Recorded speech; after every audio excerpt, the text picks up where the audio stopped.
হলো তিনি লন্ডনে কতদিন থাকবেন, তিনি কবে ফিরবেন। খুব সাধারণ প্রশ্ন,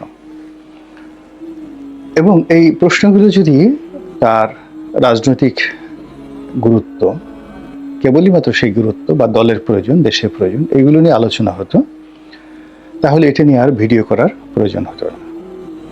কিন্তু এই প্রশ্নগুলোর সঙ্গে অনেকগুলো অনিশ্চয়তা, অনেকগুলো কনস্পিরেসি বা চক্রান্ত, অনেকগুলো সম্ভাবনা এবং অনেকগুলো দুর্ঘটনা এবং অনেকগুলো প্রাকৃতিক যে লীলা খেলা জড়িত।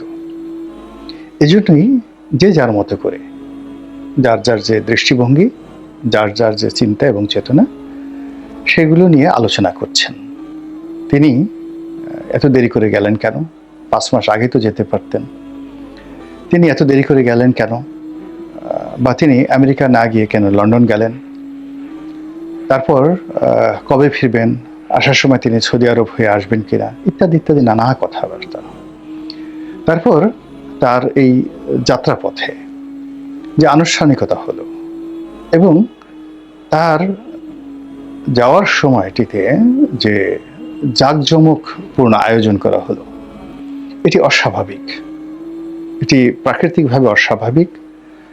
এবং তিনি চিকিৎসা করতে যাচ্ছেন, তাকে বিদায় জানানোর জন্য যে রাজস্বিকতা দেখানো হলো, এটাও অস্বাভাবিক। কেন কেন অস্বাভাবিক, এই বিষয়গুলো আমি আমার দৃষ্টিকোণ থেকে আলোচনা করার চেষ্টা করব। প্রথমত, কাতারের আমির যে রাজকীয় বিমান পাঠিয়েছেন তার জন্য, এটি একটি আনইউজুয়াল ঘটনা। প্রথমত, কাতারের আমিরের সঙ্গে, বর্তমান আমিরের সঙ্গে আওয়ামী লীগ সরকারের, যাকে বলা হয় ওয়ান টু ওয়ান, ভারতের পরে যদি, ভারতের সঙ্গে তো তার রাজনৈতিক সম্পর্ক, কিন্তু কাতারের সঙ্গে শেখ হাসিনার যে সম্পর্ক, এটা ওয়ান টু ওয়ান ব্যক্তিগত সম্পর্ক। এবং কাতারের যে আমির, এখন যিনি বর্তমান আমির, তার বাবা, তার সঙ্গে শেখ হাসিনার ব্যক্তিগত বন্ধুত্ব কোন পর্যায়ের আপনারা কল্পনা করতে পারবেন না। ফলে বর্তমান আমির ইন পার্সন শেখ হাসিনাকে তার বাবার সহযোগী, রাজনৈতিক সহযোদ্ধা হিসেবে মান্য করেন।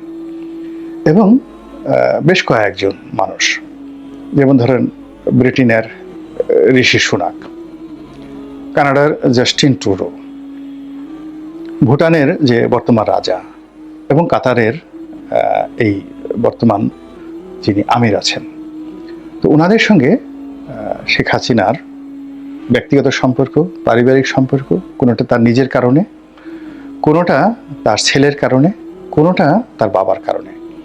যেমন জাস্টিন ট্রুডোর বাবা আর বঙ্গবন্ধু বন্ধু ছিলেন, এই সুবাদে জাস্টিন ট্রুডোর সাথে সম্পর্ক। দ্বিতীয়ত, ঋষি সুনাকের যে শ্বশুর, তার সঙ্গে শেখ হাসিনার ব্যক্তিগত সম্পর্ক দিল্লি কেন্দ্রিক, তিনি যখন দিল্লিতে ছিলেন। এই গেল ঋষি সুনাক। কাতারের আমিরের বাবার সঙ্গে শেখ হাসিনার ব্যক্তিগত সম্পর্ক। ভুটানের যিনি রাজা, তিনি জয়ের ঘনিষ্ঠ বন্ধু। তো এই হলো অবস্থা। তো সেই আমির হঠাৎ করে বেগম জিয়ার জন্য যে বিমান পাঠালেন, এটা আমার কাছে আনইউজুয়াল মনে হয়েছে, ভেরি আনইউজুয়াল মনে হয়েছে। মধ্যে যদি কোনো কিছু থাকে, সেটি ভবিষ্যৎ দেখা দেবে। দ্বিতীয়ত, এই আমির তার হওয়ার কথা না আমির, তার যোগ্যতার কারণে তিনি হয়েছেন, এবং তিনি পুরো কাতারকে পরিবর্তন, চেঞ্জ করে দিয়েছেন। আমির হওয়ার কথা ছিল তার বড় ভাই, কিন্তু তার বড় ভাই দেখেন কতটা দেশপ্রেম, তিনি বললেন যে আমার সাথে আমার ছোট ভাই বেশি যোগ্যতা সম্পন্ন, কাজেই তাকে আমির বানানো হোক। এবং সেই আমির বাংলাদেশে কিন্তু এসেছিলেন। কার জামানাতে এসেছিলেন, কেন এসেছিলেন, এই জিনিসগুলো একবার একটু ভাবার চেষ্টা করুন। গেল এই একটি ঘটনা। দ্বিতীয় ঘটনা হলো যে যখন কোনো একটা জায়গাতে হঠাৎ করে কোনো কিছু জ্বলে ওঠে, তার যে ক্ষমতা, তার যেভাবে জ্বলে ওঠার দরকার, তার চেয়ে বেশি জোরে জ্বলে ওঠে, ওটা আনইউজুয়াল। বেগম জিয়া যাবেন, যাওয়ার সময় একেবারে স্বতঃস্ফূর্তভাবে, তাকে যে অভ্যর্থনা জানানো হলো, তাকে যে বিদায় দেওয়া হলো, এটা সাধারণত হয় না। যখন আপনি কাউকে আবার বরণ করে নেবেন, এই 15 দিন পরে, 1 মাস পরে, 2 মাস পরে, ওখানে প্রকৃতিগতভাবে কখনই ন্যাচারালি এত জাঁকজমকপূর্ণ অনুষ্ঠান হয় না। এবং এটার জন্য বিএনপি কোনো পয়সা খরচ করেনি। তারপরে এটার জন্য বিএনপির কোনো আয়োজন ছিল না। এটা একেবারে পুরোটাই হৃদয় থেকে স্বতঃস্ফূর্তভাবে জনগণ বেগম জিয়ার জন্য রাস্তায় নেমে গেছে। এটি আনইউজুয়াল। কেন আনইউজুয়াল? এটা ভবিষ্যতে বলা যাবে, এখন বলা যাবে না। নর্মালি স্বল্পকালীন এরকম ঘটনার জন্য যদি কাউকে বিদায় জানাতে হয়, এটা হয় না, এটা কেউ জানায়ও না। আর এই ধরনের আয়োজন করতে কোটি কোটি টাকা খরচ করেও এরকম গভীর রাতে শীতের মধ্যে আয়োজন করা যায় না, কিন্তু এটা হয়েছে। ফলে এটা একটা অস্বাভাবিক একটি ঘটনা। 3 নম্বর হলো বেগম জিয়ার যে বয়স ৭৯ বছর, এবং তিনি তার সন্তানের সঙ্গে 7 বছর পরে দেখা করতে যাচ্ছেন। এখানে তার যে চিকিৎসা, সেই চিকিৎসা, তার পুরো শারীরিক যে কন্ডিশন, এগুলো খুবই জটিল, খুবই কুটিল। একেবারে প্রকৃতির খুব অতি আশ্চর্যজনক ঘটনা যদি না ঘটে, পৃথিবীর কোনো মেডিকেল সায়েন্স দিয়ে তার এই সমস্যাগুলো দূর করা সম্ভব নয়। কাজেই তিনি পরিপূর্ণ সুস্থ হবেন, কর্মক্ষণ হবেন, আবার হেঁটে বেড়াবেন সারা বাংলাদেশে, এটা চিকিৎসা বিজ্ঞানে অসম্ভব বিষয়।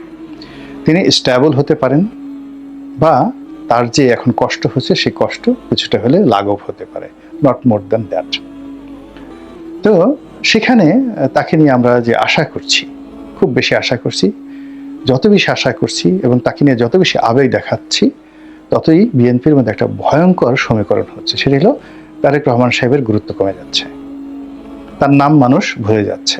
তিনি যে বিএনপির নেতৃত্বটি গত 10 বছর ধরে একছত্রভাবে চালিয়ে যাচ্ছেন এবং সংগঠন চালাচ্ছেন, এই জাস্ট এই সময়টিতে আনন্দ উচ্ছ্বাসে বেগম জিয়াকে কেন্দ্র করে যে আনন্দ এবং উচ্ছ্বাস, সেখানে বেগম জিয়ার যে পাওয়ার, তার যে এনলাইটমেন্ট, তার যে জনপ্রিয়তা, তার যে ব্যক্তিত্ব, এটা এখন সামনে এমনভাবে চলে আসছে যে তার সেই আলোকময়তার কাছে মানুষ জনাব তারেক রহমানকে কল্পনাই করতে পারছে না, কল্পনাই করতে পারছে না।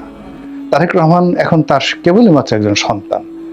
শেখ হাসিনার পাশে জয় বসলে যেরকম একটা অবস্থা হয়, ঠিক ওইরকম একটা অবস্থা কিন্তু এখন তারেক রহমান সাহেবের হয়েছে। অথচ এই 10টা বছর এই দলটাকে চালানো, এই দলটাকে একত্রে রাখা, সমস্ত কাজগুলো তিনি করেছেন, যেটি এই মুহূর্তে তার নেতৃত্বটি হুমকির মুখে পড়েছে। এবং বেগম জিয়া যদি ফিরে আসেন, সুস্থ হয়ে আসেন, সেক্ষেত্রে তারেক রহমানের নেতৃত্ব ফিরে পাওয়াটা খুব কঠিন হবে। আর যদি বেগম জিয়া আরও অসুস্থ হন এবং আল্লাহ না করুক হায়াতমত আল্লাহর হাতে, তার যদি আল্লাহর দরবারের ডাক এসে যায়, সেক্ষেত্রে তারেক রহমান সাহেবের নেতৃত্ব আবার পুনঃপ্রতিষ্ঠিত করতে হবে, নতুন করে প্রতিষ্ঠিত করতে হবে। এই সমস্যাটা কিন্তু এর মধ্যে ঘটে গেছে। আরেকটি বিষয় আপনাদের স্মরণ করিয়ে দিতে চাই, সেটি হলো আওয়ামী লীগের জামানাতে বেগম খালেদা জিয়া যখন দিল্লিতে গিয়েছিলেন দিল্লির মেহমান হিসেবে, তখন তিনি বিরোধী দলীয় নেত্রী। তখন কিছু আনইউজুয়াল ঘটনা ঘটেছিল। সেই আনইউজুয়াল ঘটনা হলো তাকে রিসিভ করার জন্য সকল প্রোটোকল ভেঙে ভারতের প্রধানমন্ত্রী মনমোহন সিং তিনি এয়ারপোর্টে চলে এসেছিলেন, যেটি আনইউজুয়াল, কখনো হয় না। বিরোধী দলীয় একজন নেত্রীকে অভ্যর্থনা জানানোর জন্য রাষ্ট্রের একজন ডিপ্টি সেক্রেটারি পর্যায়ের কর্মকর্তা আসতেন এবং প্রধানমন্ত্রী মনমোহন সিংয়ের অফিসে গিয়ে তাকে দেখা করতে হতো। এবং ভারত একটা নাকুচু জাতি, আপনি দেখেন যেখানে শেখ হাসিনার সাথে এত সম্পর্ক, তাকে রিসিভ করার জন্য একটা উপমন্ত্রী পর্যায়ে, তাও মহিলা অগুরুত্বপূর্ণ একজন উপমন্ত্রীকে পাঠানো হয়, কোনো কোনো সময় উপমন্ত্রীকেও পাঠানো হয়নি। তো সেখানে বেগম জিয়ার সাথে যখন এরকম আচরণ করা হলো, তাকে অতিরিক্ত মূল্যায়ন করা হলো, তার পরিণতি 2013 সনে 14 সনে আমরা দেখেছি। মানে আপনি যখন কাউকে ঠকাবেন এবং কাউকে প্রতারণা করবেন, তখন তার বিশ্বাস এবং আস্থা অর্জন করার জন্য তাকে আপনার হৃদয়ের মধ্যে নিয়ে নেবেন। সেভাবে ভারত বেগম জিয়াকে ওই সময়টাতে হৃদয়ের মধ্যে নিয়ে নিয়েছিল। এইগুলো একটা। আর একটা আনইউজুয়াল ঘটনা ঘটেছিল বেগম জিয়ার জমানার শেষ সময়টিতে, অর্থাৎ উনি যখন সর্বশেষ প্রধানমন্ত্রী ছিলেন, একেবারে শেষ সময়টিতে, তখন উনি একবার রাষ্ট্রীয় সফরে ব্যাংকক যাবেন। তো তার সেই ব্যাংকক যাত্রাকে সম্মানিত করার জন্য, কালারফুল করার জন্য থাইল্যান্ডের যে প্রধানমন্ত্রী থাকসিন সিনাওয়াত্রা, তিনি তার ব্যক্তিগত বিমান নিয়ে ঢাকাতে এসেছিলেন নিজে, এবং বাংলাদেশ থেকে ওনাকে রিসিভ করে তারপরে ব্যাংকক নিয়ে গেছিলেন। এটা পুরো আনইউজুয়াল একটা ঘটনা। অতিরিক্ত আবেগের কারণে, অতিরিক্ত মার্কেটিংয়ের কারণে, অতিরিক্ত ডিপ্লোম্যাসির কারণে বাংলাদেশের সঙ্গে থাইল্যান্ডের যে রিলেশন বা থাইল্যান্ডের এখন যে অবস্থা, সেই অবস্থাতে বাংলাদেশের প্রধানমন্ত্রীকে রিসিভ করার জন্য থাইল্যান্ডের প্রধানমন্ত্রী এয়ারপোর্টে আসবে, এটি আনইউজুয়াল ঘটনা। তো সেখানে উনি ওনার নিজস্ব বিমান নিয়ে বাংলাদেশে ঢাকা এয়ারপোর্টে তিনি এসেছেন, এবং বেগম জিয়াকে আবার তিনি নিজে নিয়ে তার সাথে গল্প করতে করতে প্লেনে করে তিনি ব্যাংকক গিয়েছেন। এবং সেই আনইউজুয়াল ঘটনার পরিণতি কি হয়েছিল দেখেন। ওই ঘটনার পরেই বাংলাদেশে 1/11 হয়, বেগম খালেদা জিয়া সরকারের পতন হয়, আর ওদিকে থাকসিন সরকারেরও কিন্তু পতন হয়ে যায়। এবং এখনো পর্যন্ত থাকসিন সিনাওয়াত্রা দাঁড়াতে পারেননি, আর দাঁড়াতে পারবেন না। মধ্যে তার বোনকে উনি চেষ্টা করেছেন, সেই বোনও বিপদে পড়েছে। তো এই জন্য আমার নিজের ব্যক্তিগত অভিজ্ঞতা হলো যে নিজের জীবনে হোক, সামাজিক জীবনে হোক, পারিবারিক জীবনে হোক, যখন আনইউজুয়াল কোনো ঘটনা ঘটে, যের জন্য আপনি উপযুক্ত নন, এন্টাইটেল নন, যেটা আপনি ক্লেম করতে পারেন না, যেটা হওয়ার কথা নয়, এরকম কোনো দুর্ঘটনা বা এরকম কোনো সুঘটনা, এরকম কোনো প্রাপ্তি যখনই ঘটনা ঘটে, তখনই ধরে নিতে হবে যে সেখানে প্রকৃতি খেলছে, লীলা খেলা খেলছে। যেমন ধরুন আমাদের ডক্টর মোহাম্মদ ইউনূস, তিনি আশা করেননি যে তিনি উপদেষ্টা হবেন। হি ওয়াজ, যাকে বলা হয়, ready to go to jail. এবং জেল থেকে বাঁচার জন্য তিনি নিজে বলেছেন যে তিনি জেল থেকে বাঁচার জন্য প্যারিসে বসে তিনি চিন্তা করছিলেন যে প্যারিসে থাকবেন না অন্য কোনো দেশে আশ্রয় নেবেন। তো যখন এরকম একটা আনইউজুয়াল ঘটনা ঘটলো তার জীবনে, তিনি কিন্তু চিন্তা করার সময় পাননি, তিনি সেটি গ্রহণ করেছেন। গ্রহণ করার ফলে কি হলো, তার কোনো প্রস্তুতি ছিল না, তার চিন্তা করার কোনো সময় ছিল না, এবং তিনি ছিলেন উদ্বেলিত। এবং তার ফলে এখন তিনি নিজে যে বিপদে পড়েছেন এবং পুরো দেশকে যে কি বিপদে ফেলেছেন, এবং আমরা কি যে একটা অনির্ধারিত গন্তব্যে চলে যাচ্ছি, এটা একমাত্র আল্লাহ রাব্বুল আলামিন জানেন। সবার শেষে সেটা হলো বেগম জিয়ার এই যে যাত্রা, এই যাত্রার প্রাক্কালে সেনাবাহিনীর প্রধান জেনারেল ওয়াকারুজ্জামান তার সাথে এসে সস্ত্রীক দেখা করে গেছেন। এটিও একটি আনইউজুয়াল ঘটনা, এটি কোনো সাধারণ ঘটনা নয়। কাজেই বেগম জিয়ার ফিরে আসা বা প্রলম্বিত হওয়া, বা বিভিন্ন লোক যে আরেকটি 1/11 কথা বলছে, -2 এর কথা বলছে, আপনি কোনো জিনিসই উড়িয়ে দিতে পারেন না। আল্লাহ আমাদের সবাইকে হেদায়েত দান করুন এবং হেফাজত করুন। আসসালামু আলাইকুম ওয়া রাহমাতুল্লাহি ওয়া বারাকাতুহু।